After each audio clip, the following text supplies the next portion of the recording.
That's why. All right, now y'all should be getting me. Hopefully.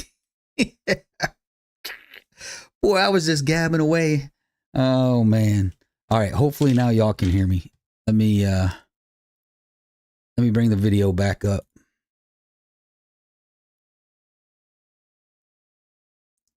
And hopefully now you can hear me.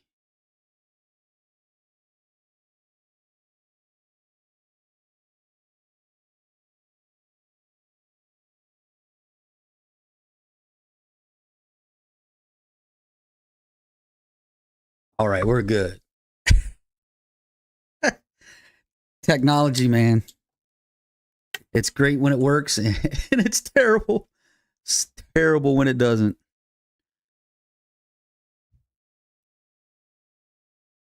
It may take a minute. There's some serious latency going on. I don't know what that's all about, but all right. Now that y'all can hear me, let's go back to what I started with. So really, no updates on Shake and Bake. I sent a note to via messenger to Sipple yesterday. What I got back was it's either on its way or close to being done. So I don't know what that means. So I reached out to Stark to have him reach out to John Sipple himself and see where the trans is at. I didn't get anything back today. I'll ping Mike again tomorrow and try and figure out where that trans is at. I definitely think it should be here by now. It's been over a month. But yeah, I'm ready to get the trans in, get back to the track. Because these one-off videos just they're just not getting the views, so I'm probably not going to do any more of those, and probably just going to wait until I get the trans. We'll do one, obviously, putting the new trans in, and then doing some pulls maybe on the street, small pulls on the street, and then we'll definitely be hitting the track. All right, so hopefully, like I said, I'll get back down here. Good. All right, everybody's got sound now. Good. Let me go back up. Jason saw MMX come out with a 360 stroker for the 5.7. I could go bigger since I'm already there to like 392 stroker. But what you thinking? Ultimately, trying to be a cam full bolt on E85 stroker or just 5.7 forged.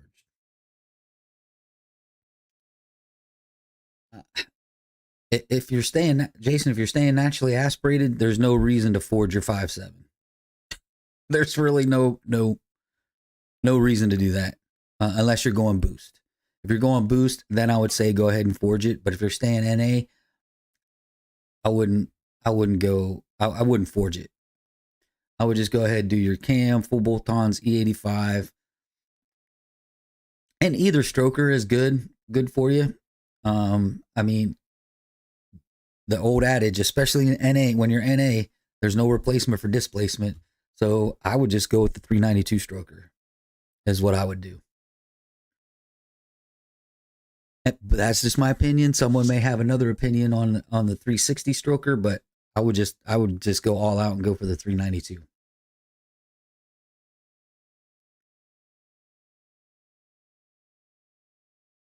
All right. No sound. All right, I fixed the sound. I'm getting down through the chat here.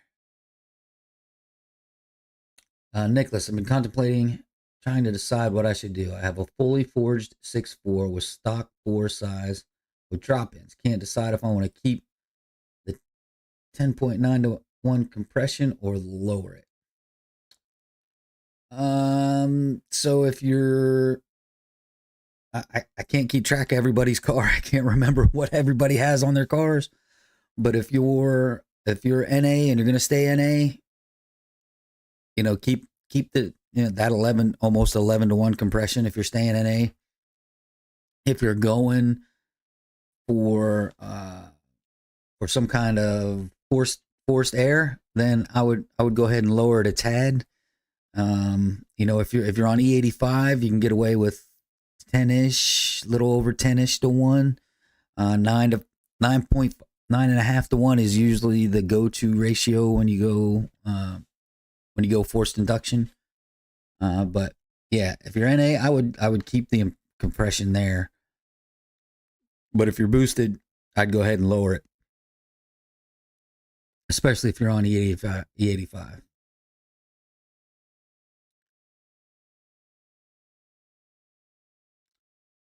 All right, still talking about my sound. So we got the sound back. Eric, I can't wait till the trans comes back either, buddy. I really can't. It's driving me insane at this point.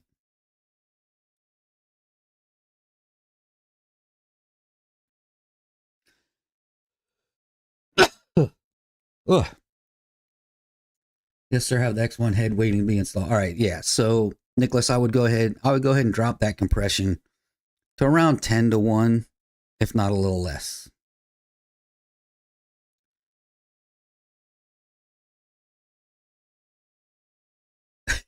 Jay's pissed because that's the one he's working on.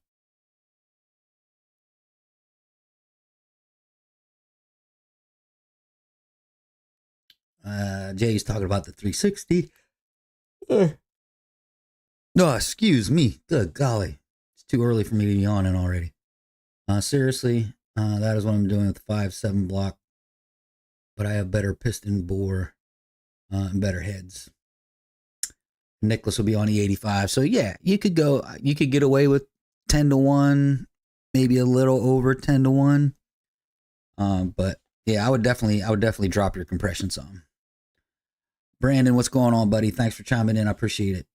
If you're tearing down the motor to do a cam and upgrades, would you do the bearings on the crank if it's going to be the same crank? I'm one that if it's not broke, don't fix it. That's kind of my adage.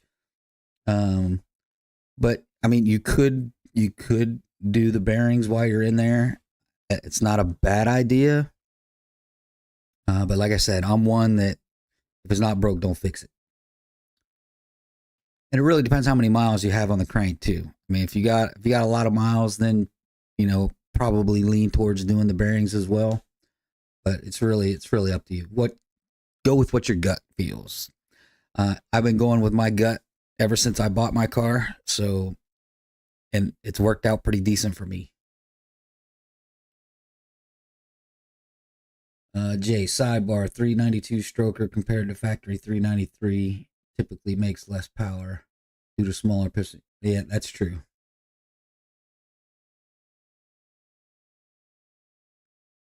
A10, did you upgrade the transmission bypass valve? No. I don't think Sipple does upgrade. Maybe he does. I'll have to go back and look. Brandon, the Forged Pistons came in. That's awesome, buddy. You're getting there. You're getting there.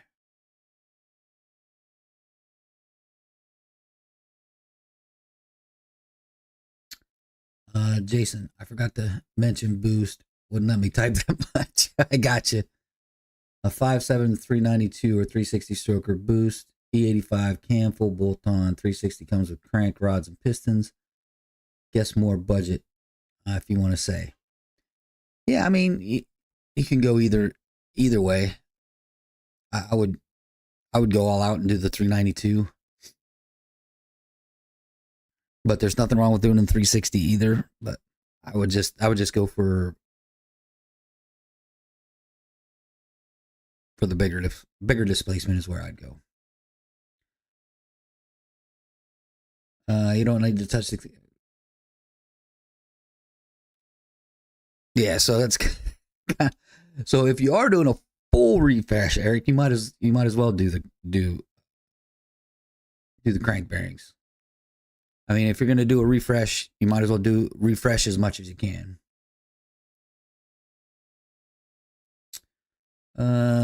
Jay's going asking Brandon. Jason, can drop the compression to 10-1 or up to 11-1 with the 360 6.4 crank and forged rods and piston. If you're going boost, I would go any 85. I'd stay closer to 10. I wouldn't go to 11. I would stay closer to 10. It's just That's just me and my gut. I don't have any experience behind to tell you that, but my gut says stick around that 10-1, if not a little less. Brandon's going back to Jay. Jason says what I'm doing now, but a manual setup. Jay has a good point. If you aren't touching the crank, I wouldn't go out of the. Yeah. Like I said, if it's not broke, don't fix it. But if you're doing a full refresh and you're refreshing everything, then I would tear the whole thing down and replace everything.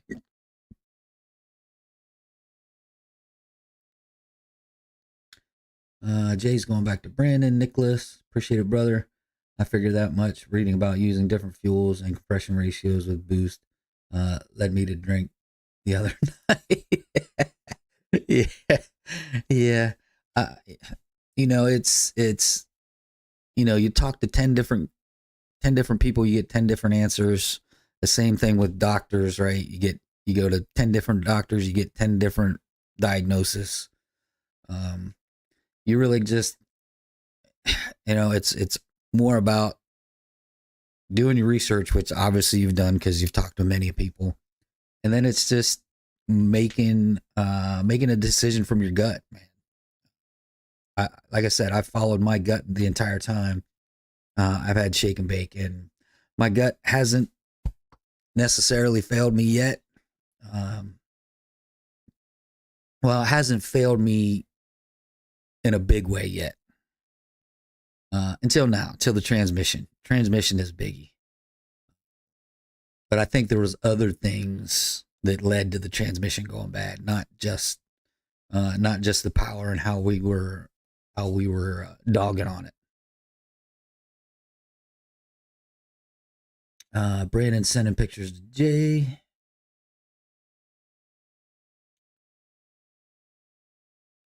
Eric's going back to Brandon. How much were they?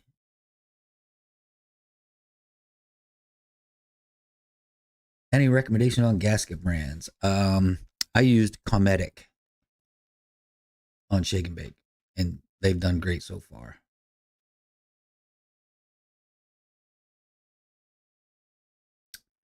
All right, Brandon gives him $1,000 price tag. Eric's going back saying not bad.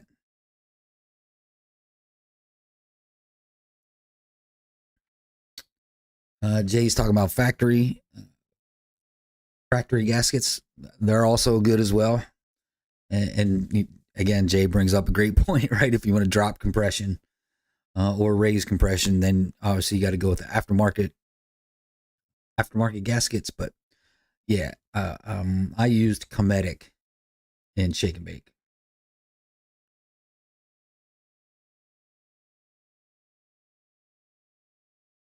Yeah, alrighty, Eric. Jay's like, are you sure your gut hasn't failed you? Yes, going with the torque converter. Once I moved to the 90 HP 90 and upgraded the torque converter, my gut did fail me on that, and that's some of the reason why the transmission was going bad, was because of the torque converter I bought. I'm not going to bust out any company on here. If you want to know what torque converter it was, go back to probably about a year ago, year-ish, when I bought it and put it in. You can go back there.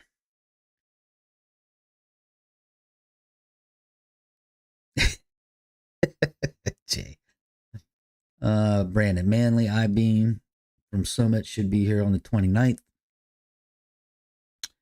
Grab the last ones Manley had in stock. She'll be fully forged 5.7. Yes, sir. Yes, sir. 5.7 all the way.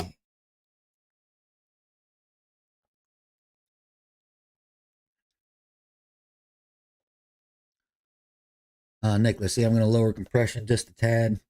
Better safe than sorry, or to be limited to just under the goal and have to pull the heads again. Yeah, that's why I say go ahead, just drop it a tad, and just to be safe. I think Shake and Bake is right at 10, maybe just a tad under 10. I can't remember 100%.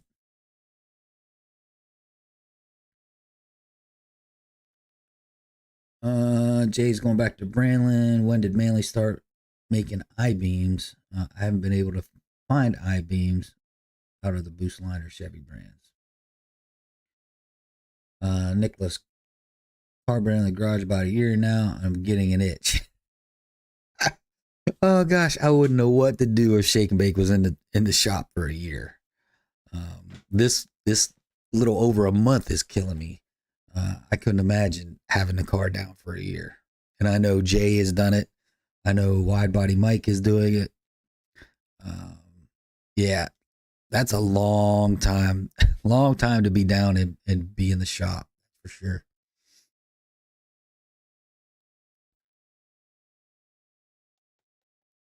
But all right, I don't see anything in the chat, so let me spark some discussion. So what do y'all think about Pontiac possibly coming back? That would be interesting. Come back with the Firebird. I think that would be interesting. What I think would be more interesting is if Tim Kaniskis takes over Pontiac and brings back the Firebird. Ooh, what kind of fun would that be? And obviously, Pontiac would have to let him take the reins and let him do what he wants. But ooh, that would be super interesting to see if that happens. Yeah, I know Butter the Insider, he's got the inside scoop. He's got the inside scoop with Tim, and he said, Tim's got plans. So and he hinted, he didn't really say it, but he kind of hinted at Pontiac. So it'll be real interesting to see what happens.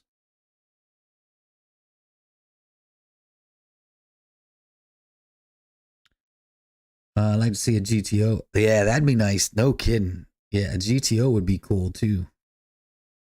For sure.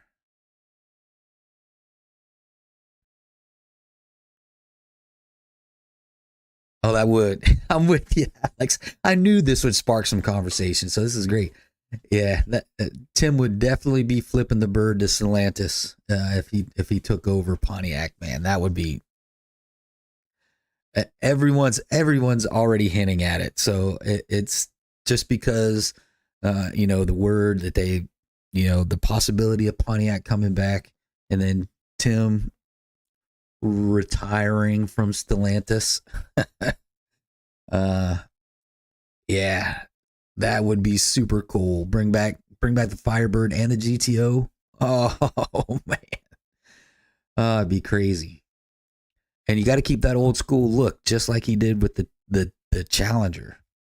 I mean, I know the Charger, he went to a 4-door sedan kind of deal, but that's why I love the Challenger so much is they kept that old school body line intact.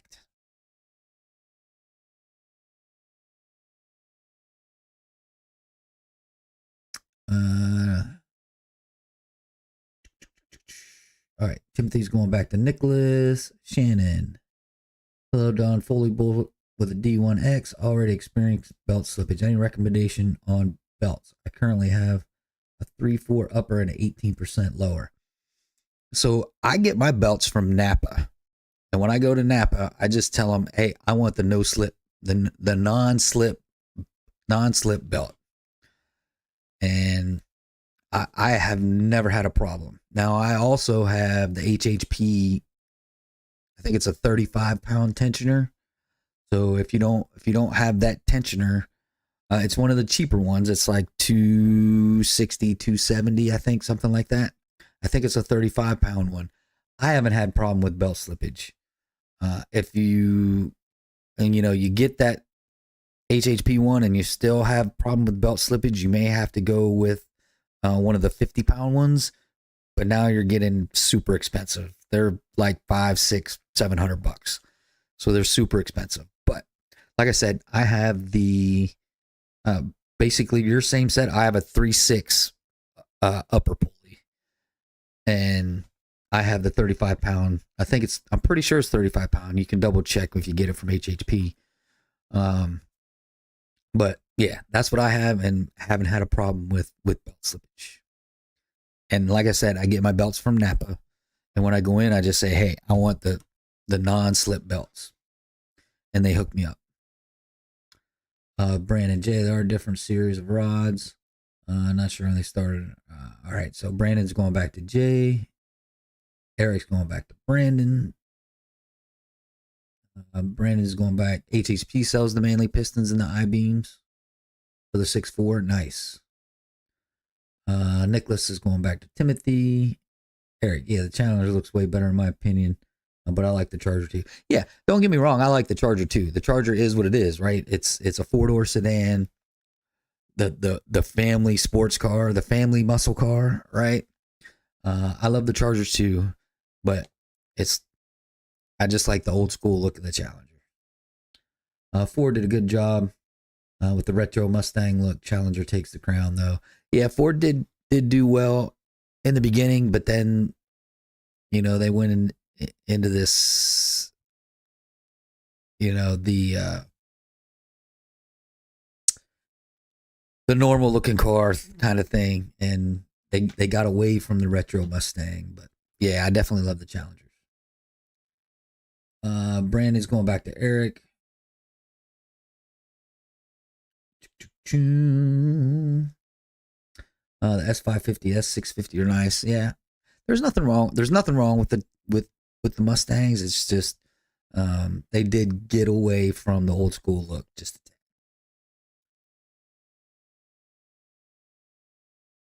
Yeah, the S550 was a good retro one.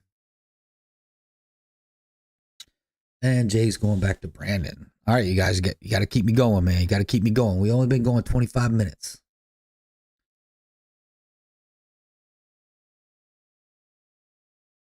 Yeah, the Mach-E. I get why they came out with the Mach-E, but I don't know why they ever called it a Mustang, because it's not even close.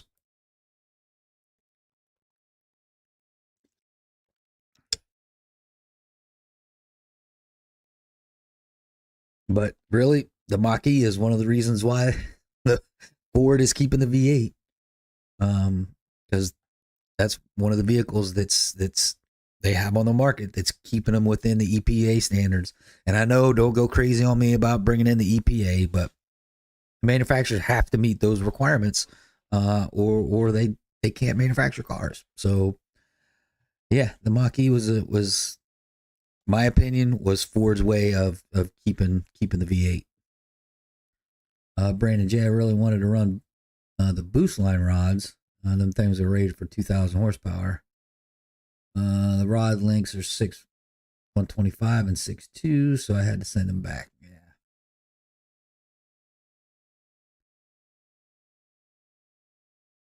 Nicholas, anyone pointers on the Pro Charger race intercooler and the clearance to the condenser? I didn't have a problem with mine, Nicholas. Now, Wide Body Mike did install mine for me, but I mean, we pretty much went by the instructions. If you cut everything away that they tell you to cut away, you shouldn't have a problem.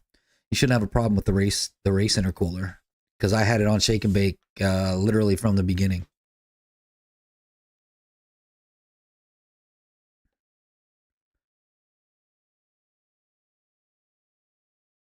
What's the update on the lower pulleys on shake and bake? So the plan is to go with the lower upper pulley. I'd like to do it before Rocky Mountain Race Week. There's another thing that we've already purchased that I would like to do before Rocky Mountain Race Week. But the longer this transmission takes, the less opportunity I'm going to have to be able to do those things. So it may be after Rocky Mountain Race Week. So we would be talking July sometime, if I can't get it done before Rocky Mountain Race Week. So, yeah. And that's going to be a 3.2 pulley, which is going to max out per Pro Charger standards, max out the D1X. So we'll see if that produces too much heat and I don't gain anything, or it doesn't produce too much heat and I make some boost, make some additional boost. We'll see. Brandon, you didn't have to send them back. You need to do a bunch of math that I have a spreadsheet on. Yeah. Nitrous is still in the cards. I still got the solenoids on there. I still got the switch on the gas pedal. So nitrous is still an option. I want to do some things without nitrous before going nitrous. I want to see what the setup does with blower only, and then we'll bring in the nitrous. So you probably won't see nitrous until July timeframe, probably July or August. Time to stock up on parts, that's for sure. Literally, Lauren said a 6175 rods from Molnar on Friday. There you go, Jay. Spending that cash.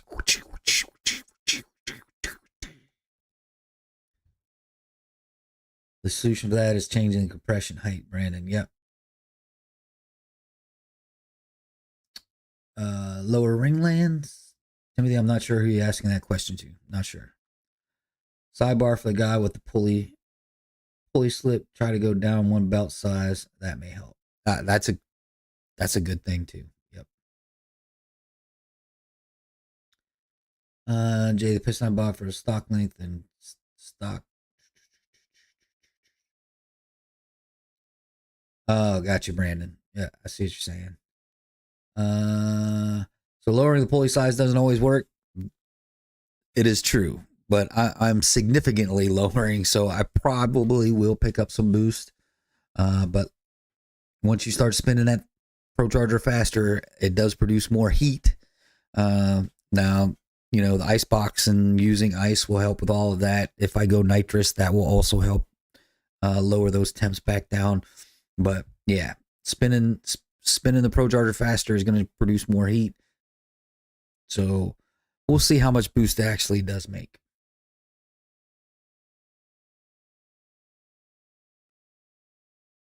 If too much heat, we're spraying.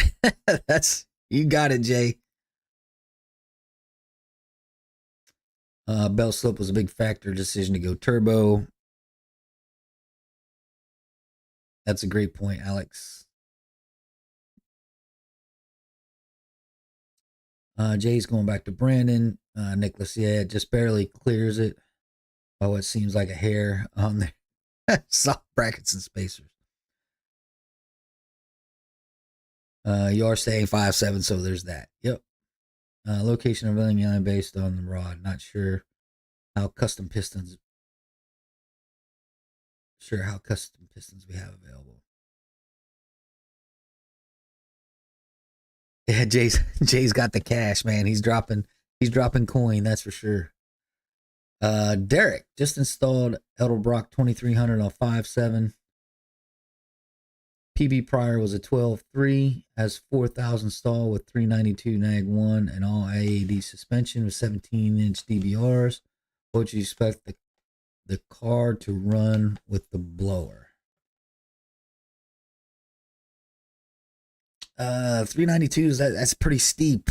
That's pretty steep gear, but you are on the nag 1, so there is that difference. So I'm not as familiar with the nag 1 as I am with the ZF stuff, but you could figure a couple tenths at least. 12.0, 11.9 would be my guess. I have nothing to back that up, but I would say at least 12.0, 11.9.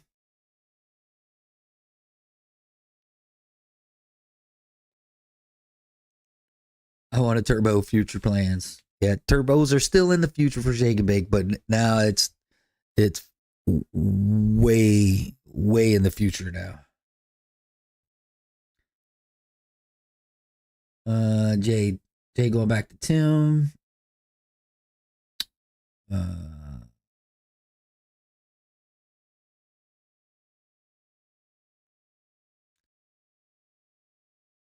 But Derek, that Jay's got a good question. How much boost? So how much boost you're pushing is also going to be is also part of that equation. But I would definitely say 12.0, 11.9 if you're running like 6 to 8 pounds of boost.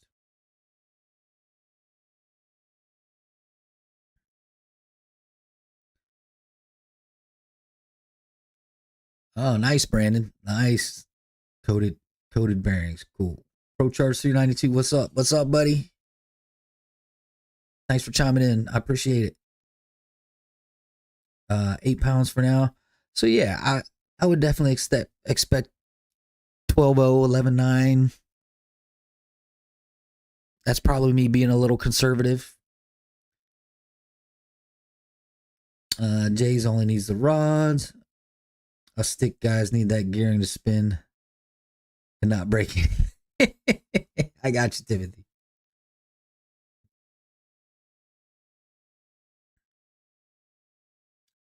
All right, everybody's saying what's up, Pro Charge. Derek with 8 pounds. On that setup, I'm guessing high 11s. 392 on the nag. Ones work very well.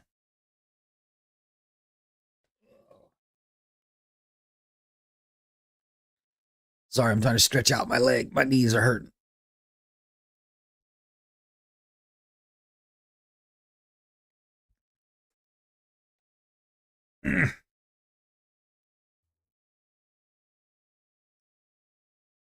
Yeah, Jay, those are for sale if you want. ACL racer remains and calico bearings, if I'm not mistaken. All right. Came with thrust washers too. Nice. Nice. No, I'm trying to move around, trying to keep my knees from hurting. I'm actually in my son's chair, not my chair. I didn't move my chair over here yet.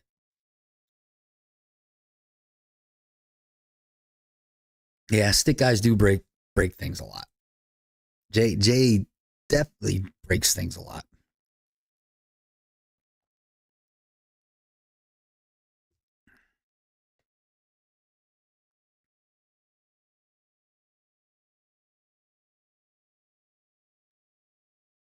All right.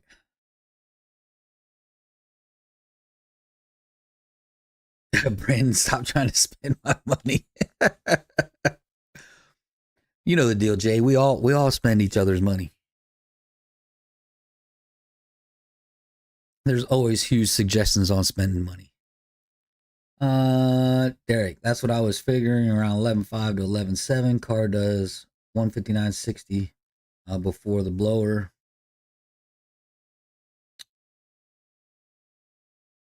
Yeah.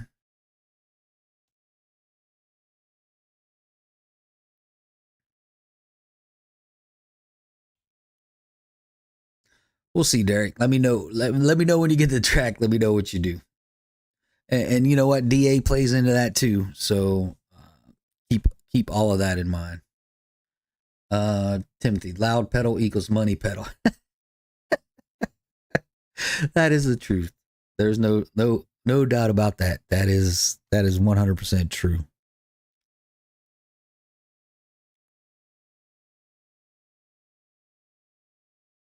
Brandon, it's payback since you hoard all the blocks and none of us common folk can get them. That is true. Jay has plenty of Hemi blocks laying around. That's for sure.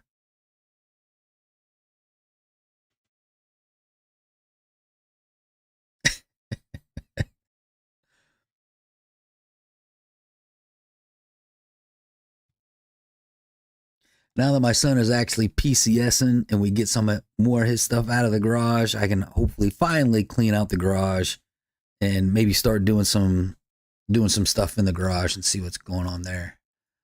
Maybe do some videos in the garage, like finally tear down Shake and Bake, Shake and Bake's original engine, and see what it looks like.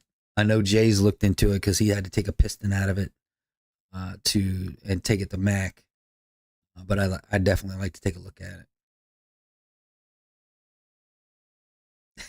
it. Jay. All right. Derek, anyone have experience with the transformer? Have the taser for line lock, but looking into increasing shift pressures. I have not. When I first read that, it kind of threw me for a loop. But then you said about the taser. Um, I don't have any experience with the transformer. I'm not sure if anyone in the chat does either.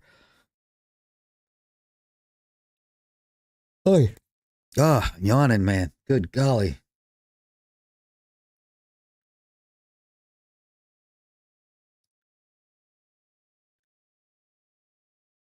Jay has no money because of those blocks.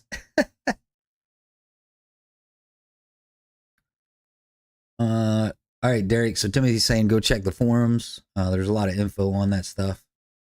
That's what I use the taser for, basically for the line lock, which makes it nice.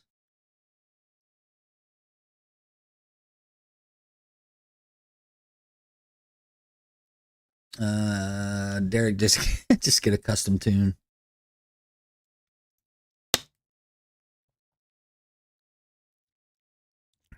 Yeah, your tuner can actually change those shift pressures,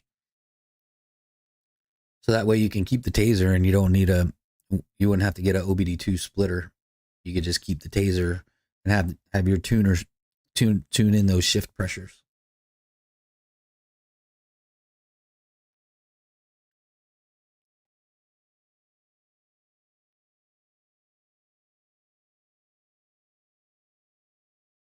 Yeah, with all your questions and stuff, if you don't feel like you're getting the right answer here, or you want to do some more research, the forums are always a great place to get those 10 different opinions from 10 different people.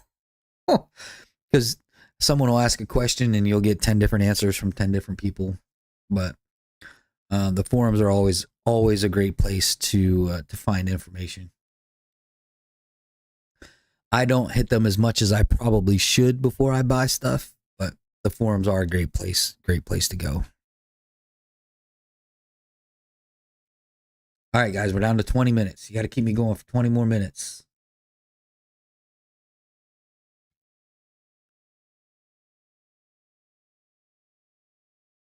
You auto guys and your tasers, be a man and put a Hearst line lock on your ride.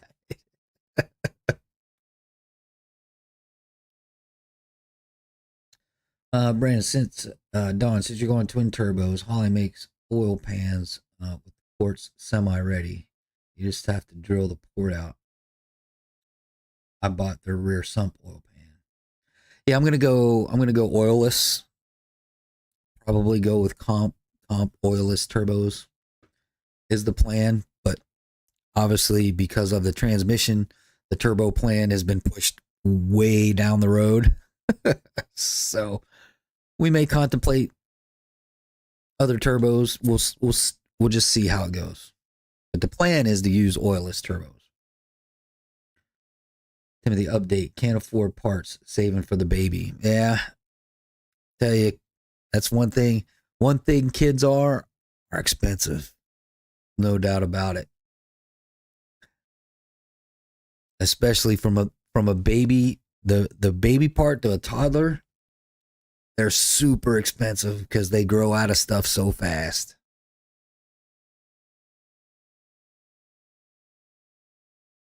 So secondhand stuff and hand-me-downs are great. Are great, especially when it comes to infant to toddler.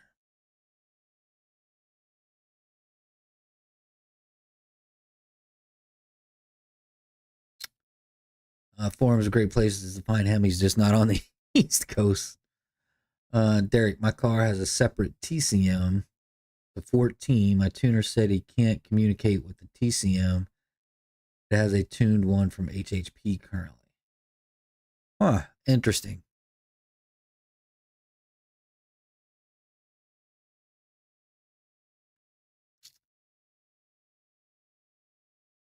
Eric's going to Timothy.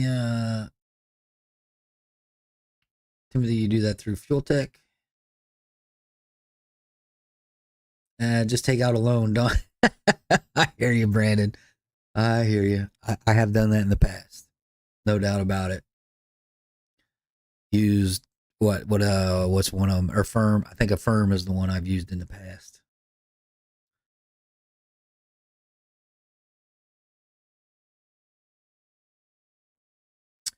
If you're doing all that, you can buy a bung and have the factory pan modified.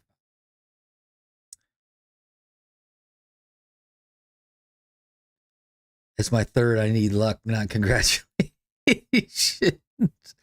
Yeah, you do need some luck when you got three, that's for sure. Hopefully you kept some of the stuff from the other two you can hand me down. Jay, I know a guy who is a comp dealer if you need the hookup. I know you are, Jay. I know you are.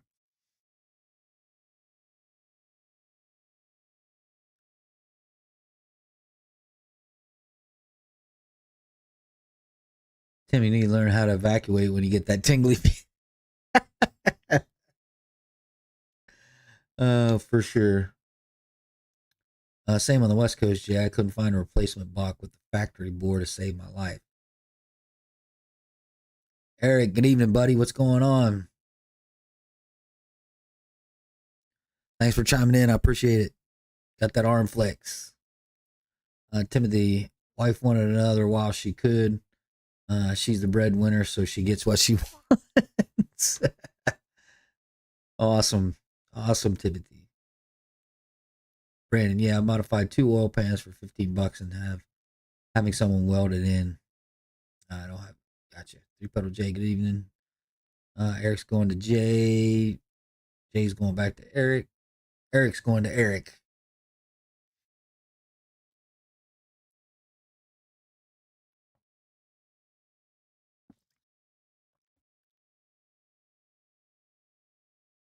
Jay, Jay's like, don't take my advice. I got three. I got three kids too. I only have one. Yeah, I was the smart one of the group. But the only thing is, man, kid turned kid turned 31 and came back like a boomerang. He got stationed here at Fort Meade, so he stayed with us for the last 3 years, and now he's PCSing down to Pensacola to be an instructor. So he's in training right now. Comes back middle of June, picks up the rest of his stuff and his dog, and then he goes back down to Pensacola for probably the rest of his career because he said he's done at 20.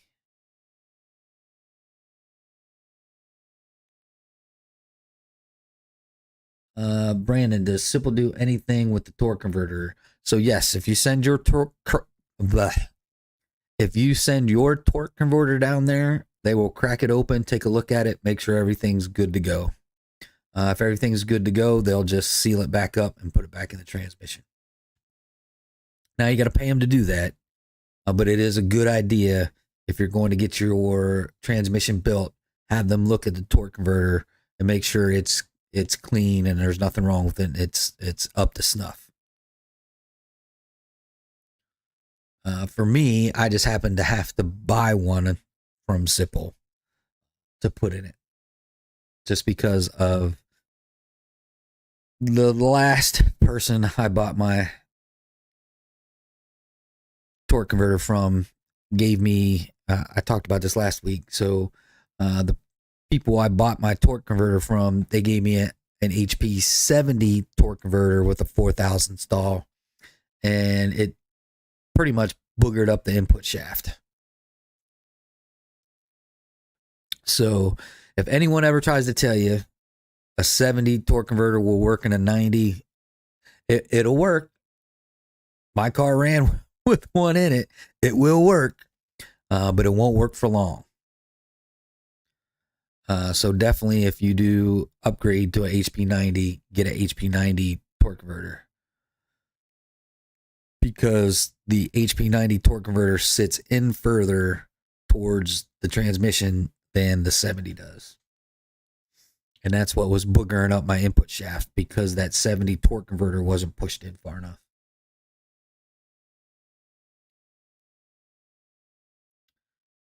Eric, 0 kids, but I'm sure it's fun having kids. That they are. Kids are great, and they grow up fast. Though it doesn't seem like it sometimes. They grow up pretty fast.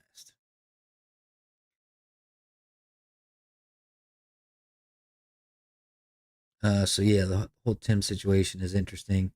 I saw the writing on the wall for that deal. Yeah,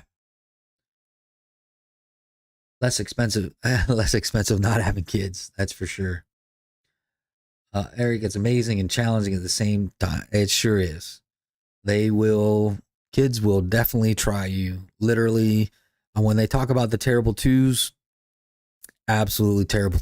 Terrible. That's when they begin to test you and see how far they can push you before you break. So you guys that are just now have, I got it, Jay and Timothy having several kids already. But if you're having your first kid, yeah, be prepared. They will test you for sure. Best thing I ever did and the hardest at the same time. Yep, I agree, Jay. 100%. All right. Going back to the Tim Kaniskas thing.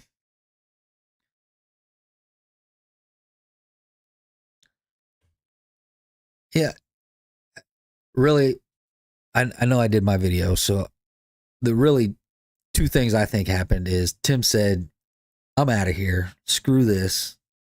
Whatever you want to call it whatever you want to call it. I'm out of here. Or, you know, uh, Mr. Tavares could have said, hey, Tim, time for you to go. Here's your severance package. Move on out. I don't think we'll ever know exactly what happened. I I personally think Tim said it's time for me to go because obviously they're not going to go in the direction that I think that I think Dodge should go. Because I think he went in there, hey, now that we got these electric vehicles and we're now in compliance with the EPA, we should bring back a V8. And obviously Stellantis is not going for it. And then Tim's like, okay, if you're not going to go for it, I'm out of here. That's kind of what I think happened. But it could have been either scenario.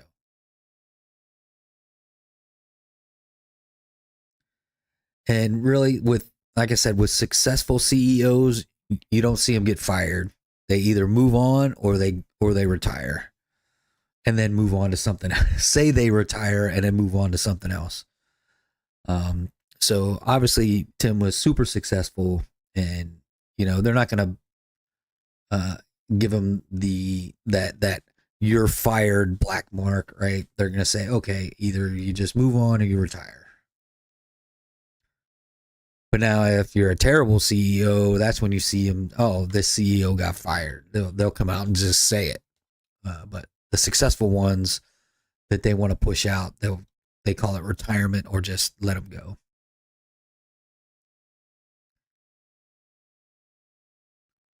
Yeah. Not only a month prior, Jay, but they're still firing people. They're still firing Americans. Pretty soon, it's going to be all outsourced outside of the United States, which is ridiculous. Anyway.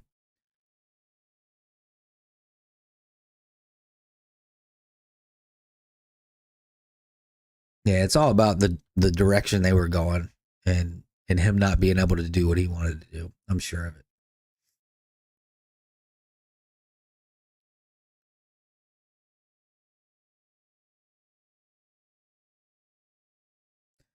Brandon, I'll probably have Sipple take mine out. Yeah. So really, I can't remember how much he charges, but he'll take your current one, tear it open, make sure it's good to go, and put it back in if you want to. Or like Brandon said, like Brandon's doing, you can buy one from buy one from him and then you can get the stall you want from him, and he'll put it back in for you. Timothy, try swinging a weight with arm extend. HP 70 converter and a 90 is a terrible physics wise. Absolutely. Absolutely. I just didn't realize that's what happened. Pro charge. One kids is like racing fuel turns into. Yeah, it's one of those things, right? You finally get your kid and you're like, man, these guys are full of energy. You'd love to just bottle that up and take a drink of it sometimes.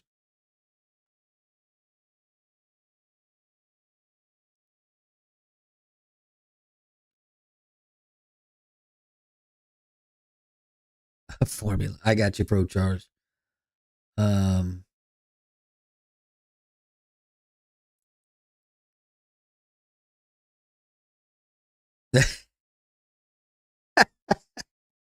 all right, Brandon, you and The stargazing pie. Oh gosh. If y'all don't know what stargazing pie is, look it up. It's pretty disgusting.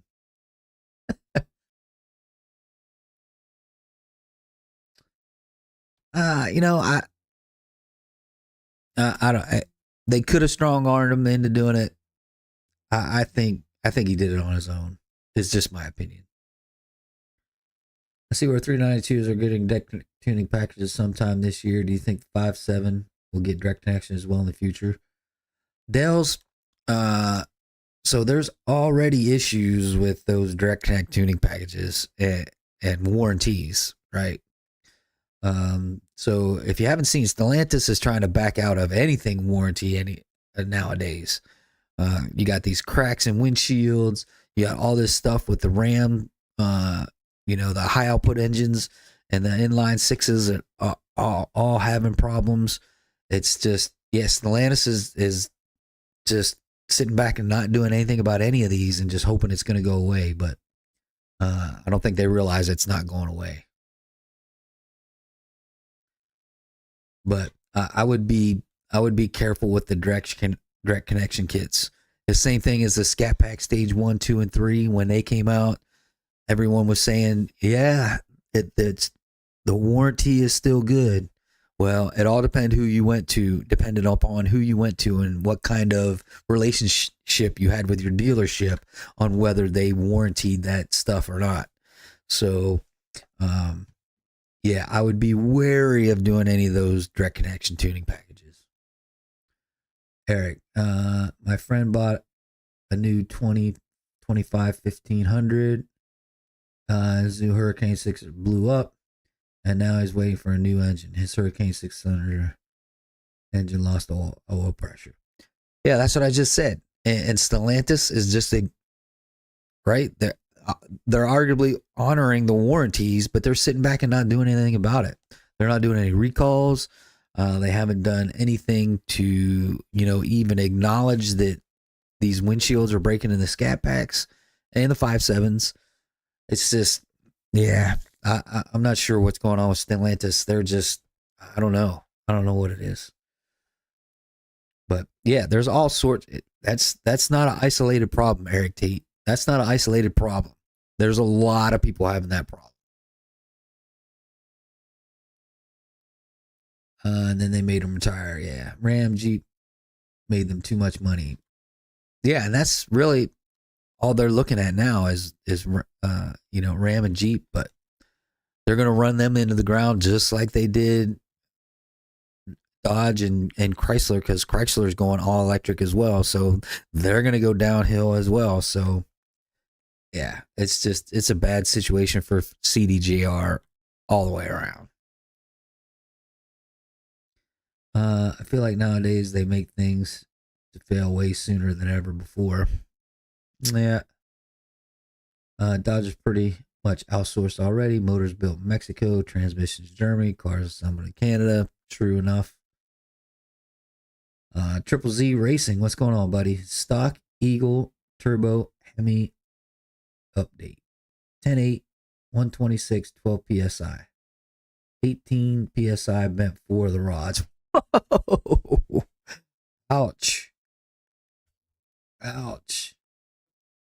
But that's 10.8 to 126, man. That's good. That is really good. But it rods couldn't take that boost.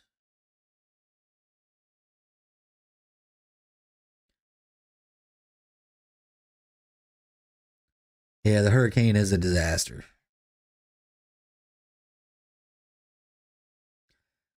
Yeah, Z, sorry to hear, man. That's crazy. You bent 4 rods on 18 pounds. Because I ran that for a long time. 16 to 18 pounds. I ran that for almost 2 years. And didn't have any problems. But damn, man. Sorry to hear that.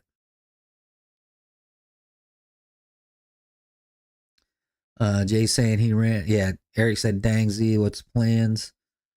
Jason ran similar numbers on his. Yep.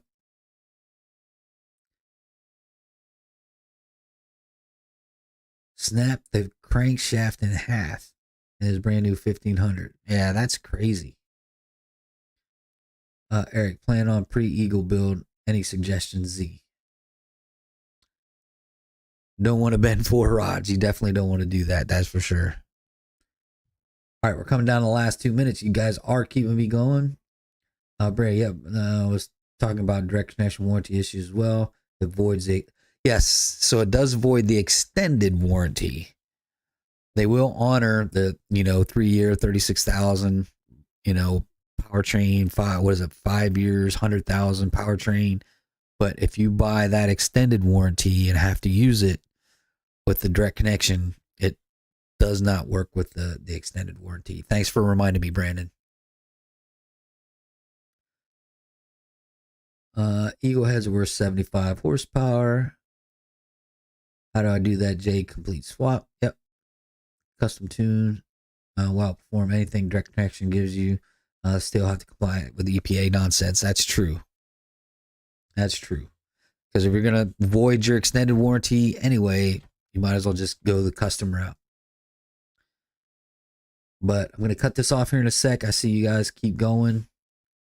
I see y'all going back and forth.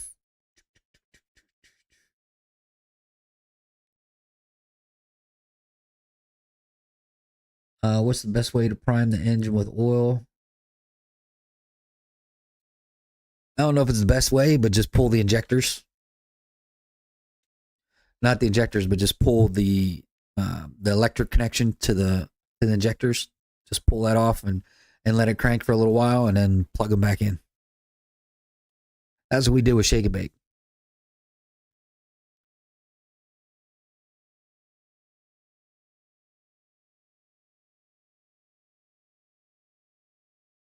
Yeah, unhook the injectors. That's, yep.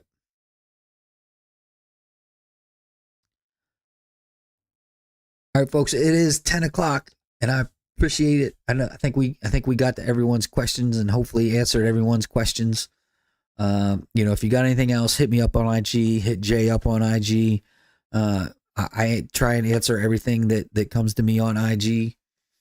But hey, I appreciate y'all chiming in again. Another Wednesday night for an hour. Had a blast. Had a lot of fun. I appreciate you guys' support 100%. I know I say it every week. I can't wait to hear the 2-step. Yeah, for sure. But I appreciate y'all support me each and every week. I really do. This is a lot of fun. We have a good time, and we answer a lot of questions and put out a lot of great information. But that is going to do it for this, folks. Till next week. Adios.